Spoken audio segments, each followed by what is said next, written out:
n'aie plus peur de vivre ta vie. Vous savez, beaucoup de personnes vivent une vie qu'ils n'aiment pas parce qu'ils ont peur. Ils ont peur d'échouer. Ils ont peur d'être rejetés. Ils ont peur d'être critiqués. Ils ont peur de se voir ridiculisés. Avant de faire cette vidéo, j'ai mûri la réflexion beaucoup, pendant longtemps, pendant toute une semaine avant de faire cette vidéo. Pourquoi? Parce que cette année 2024 a été une année très particulière. Beaucoup de choses cachées dans l'ombre ont été dévoilées. Certaines personnes nous ont quittés malheureusement.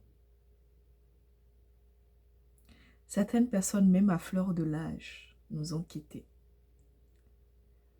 Le plus récent, c'est celui du chanteur, de l'artiste ivoirien Marcel, qui m'a quand même attristé parce que c'était un jeune qui partageait de la joie, qui était toujours disponible pour ses amis, qui voulait vraiment partager son énergie, qui avait une belle voix, une grâce, qui très tôt, le Seigneur l'a rappelé à lui.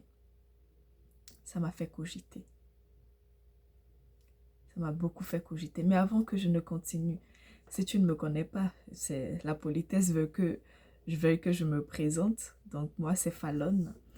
Et ici, on parle de développement personnel, de comment tu peux créer une activité en ligne et gagner de l'argent. Et on parle de tout ce qui peut comme te faire développer, tout simplement. Ok?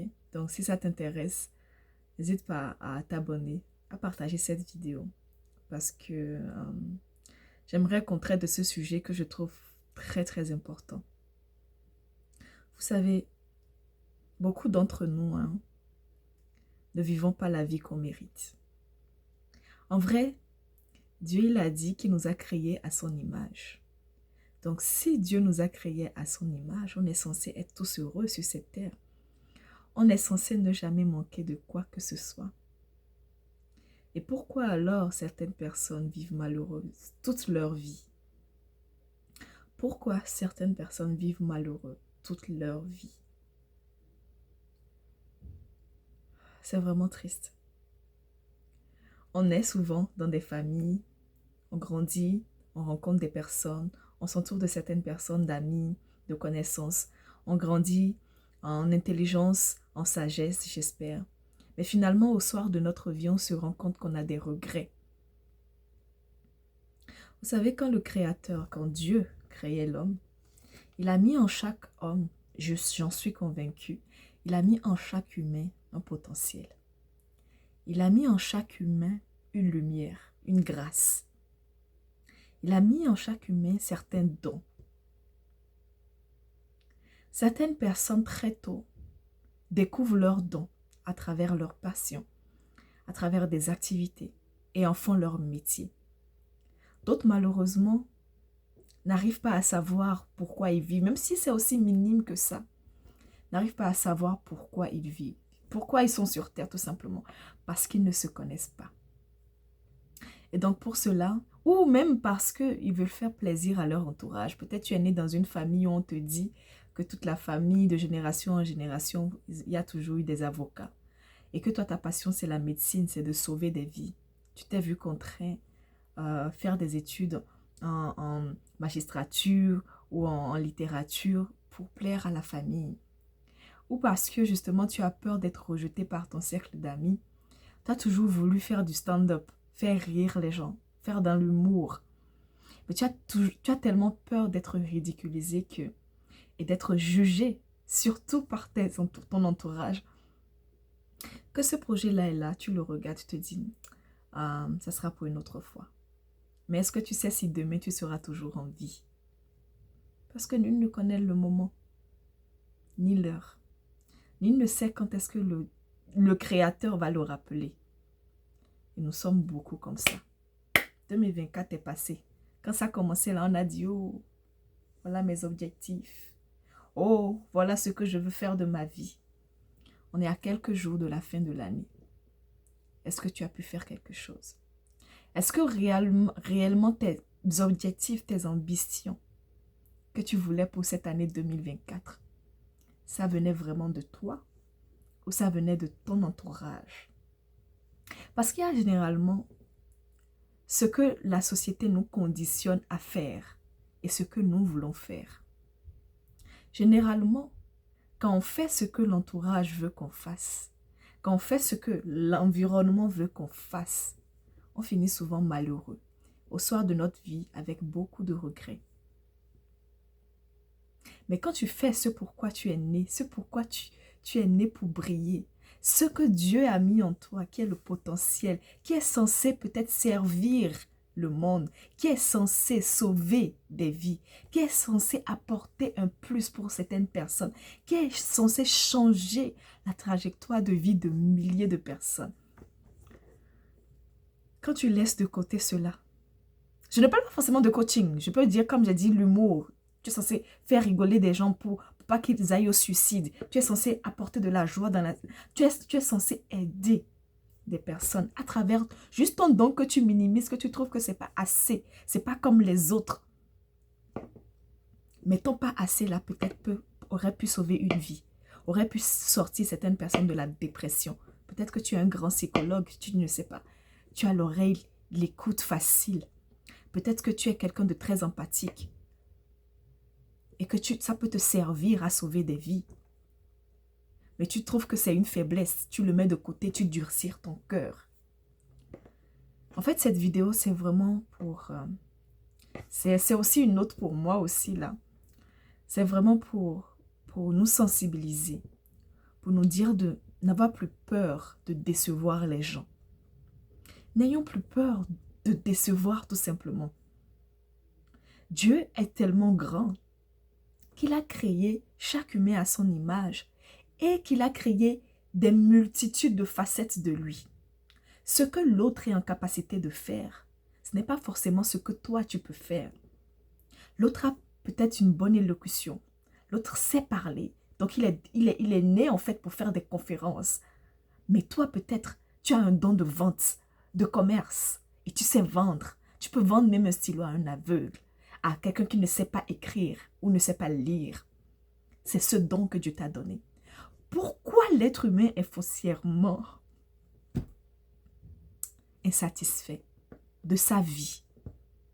Pourquoi nous voulons toujours plaire à des gens qui, au soir de notre vie, lorsque tu vas décéder, ils ne seront même pas là pour dire mes condoléances à ta famille, pour demander à tes enfants s'ils ont mangé?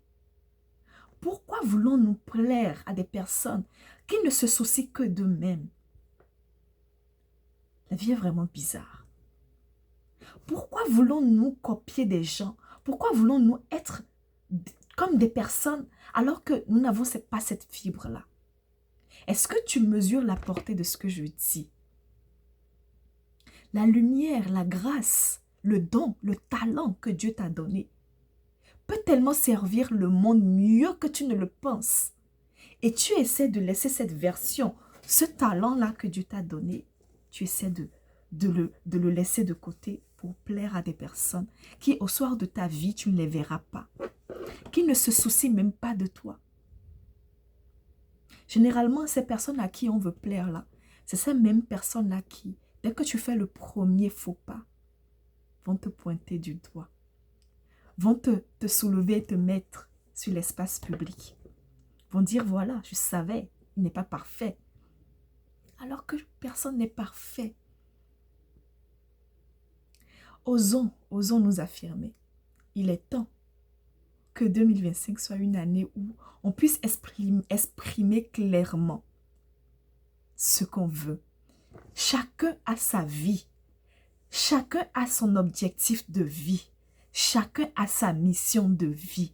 Chacun a cette flamme qui brûle en lui. Pourquoi se contenter d'être une copie conforme des personnes qui ont aussi leur talent? Pourquoi n'essayons pas de briller? Pourquoi on ne devrait pas briller avec nos propres talents? Et peut-être qu'en essayant de briller, on va illuminer le monde entier. Je nous supplie pour que cette année 2025 soit une année de réel épanouissement, que chacun d'entre nous puissions nous connaître et savoir ce qui le fait vibrer et qu'on puisse utiliser ce talent-là pour servir. Parce que quand tu utilises ton talent, ton don, ce que Dieu t'a béni, t'a donné, que tu fais et qui ne te fait pas compter le temps, quand tu l'utilises pour servir, quel que soit ce qui se passera, ton talent va te nourrir parce que c'est ton énergie, c'est ta flamme, c'est ta lumière que tu as mis dans cette activité-là. Cherchons nos talents. Cherchons en quoi nous sommes bons. Aussi minime qu'il soit, cherchons-le. Parce qu'au soir de ta vie, les personnes à qui tu cherches à plaire, ils ne seront pas là. Peut-être que c'est demain que tu vas partir. Peut-être que c'est à l'instant. Qu'est-ce que le monde va retenir de toi? Quelle trace tu aurais laissée dans ce monde-là? Qu'est-ce qu'on dirait de toi quand tu ne seras pas là? Quelqu'un qui a impacté le monde grâce à son don, grâce à ses talents. Parce que je suis convaincue que chacun d'entre nous a un talent. Même si tu penses que ça ne vaut pas la peine, tu as un talent. Il faut juste que tu apprennes à te connaître. Moi, durant toute ma vie, en fait, on m'a appris à faire comme ce que la société dit. Il faut étudier, il faut faire ci, il faut faire ça. Mais je me rends compte que à la trentaine passée, qu'il y a des possibilités, il y a d'autres possibilités. Il y a d'autres choses que tu peux faire. C'est bien d'étudier parce que la connaissance, elle est bonne. Si je n'avais pas étudié, je ne serais certainement pas ici en train de parler là. Je ne dis pas de ne pas étudier. Mais je dis, ayons des activités extrascolaires. Apprenons à nous connaître, à nous découvrir. Apprenons à nous aimer. Parce que dès le moment que tu commences à te chérir, à t'aimer profondément, tu sais qu'il y a certaines choses que tu ne tolérerais pas dans ta vie, que tu n'accepterais pas dans ta vie. Le jugement des autres, les critiques, parce que tu sais que ça ne te définit pas. L'image qu'ils voient de toi, qu'ils pensent que tu es, ne te définit pas. Au contraire, c'est leur insécurité qu'ils essaient de te projeter. Donc si c'est l'humour qui te plaît, ma chère, lance-toi. Déjà, prends ta caméra et essaie de faire quelque chose, si tu aimes ou pas. Balance sur les réseaux sociaux. Aujourd'hui, il y a tellement de possibilités que le monde nous offre. Ne nous éteignons pas sans laisser une trace. Moi, j'espère qu'à travers ces petites vidéos-là, je puisse au moins toucher le cœur de quelqu'un, même si c'est une personne que j'ai touchée dans ma vie. Hormis déjà mon entourage, je sais que je ne suis pas passée inaperçue. J'ai touché un cœur. Je nous en supplie pour que 2025 soit une année épanouissante. Ce que je dis là, ça ne va pas être facile. Parce que dès le moment que tu apprends à t'écouter, que tu apprends à te faire passer en priorité, beaucoup de personnes vont te fuir. Parce qu'ils vont se dire que, mais qu'elle se croit le nombril du monde? Pour qui elle se prend? Mais tu te prends pour la prunelle de Dieu. Tu te prends pour la lumière de Dieu. Tu te prends pour la grâce divine. Et la grâce divine, elle doit s'aimer profondément. Et donc, il y a certaines choses, il y a des limites qu'elle doit aussi donner aux gens. Il ne faut pas être bon, bon, bon. C'est bon d'être bon, bon, bon. Mais quand tu es trop bon, tu deviens quoi? Bonbon. Ayons de l'amour à donner. Ayons de la gentillesse, de la bienveillance, parce que c'est ça Dieu. Dieu qui nous a créés à son image, il est amour avant tout. Soyons amour. Mais d'abord, soyons amour envers nous-mêmes. Aimons-nous. Chérissons-nous.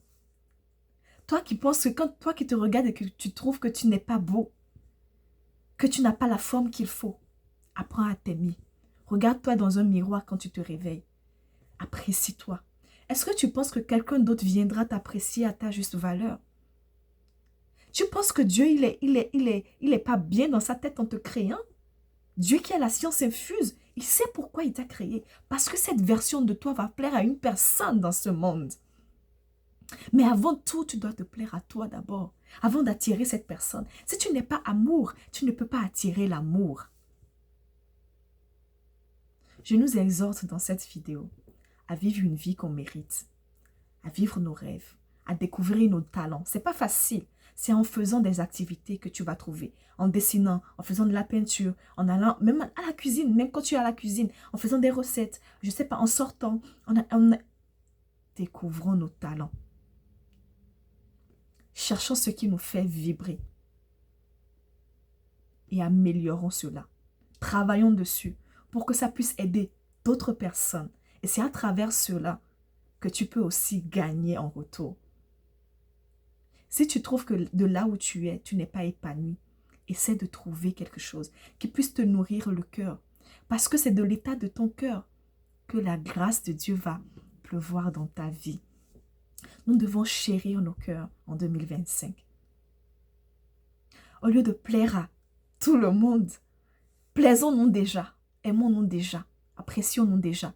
Et dès que tu seras dans cet état, les gens vont voir que, waouh, quelle fille de Dieu, quelle grâce divine. Plus tu t'apprécies, plus les gens viendront t'apprécier. C'est la loi de l'univers. Si tu ne t'aimes pas assez, personne ne viendra t'aimer à ta place. Plus tu vas t'aimer, plus tu vas rayonner. Plus tu vas rayonner, plus tu vas attirer ceux qui rayonnent comme toi et t'apprécieront aussi à ta juste valeur. En tout cas, n'attendons plus que les gens viennent valider ce qu'on veut faire de notre vie. Parce que Dieu nous a créés pour une mission particulière qu'il n'a pas donnée à Y, à Z. Tu n'es pas obligé d'attendre la validation des gens pour réaliser des choses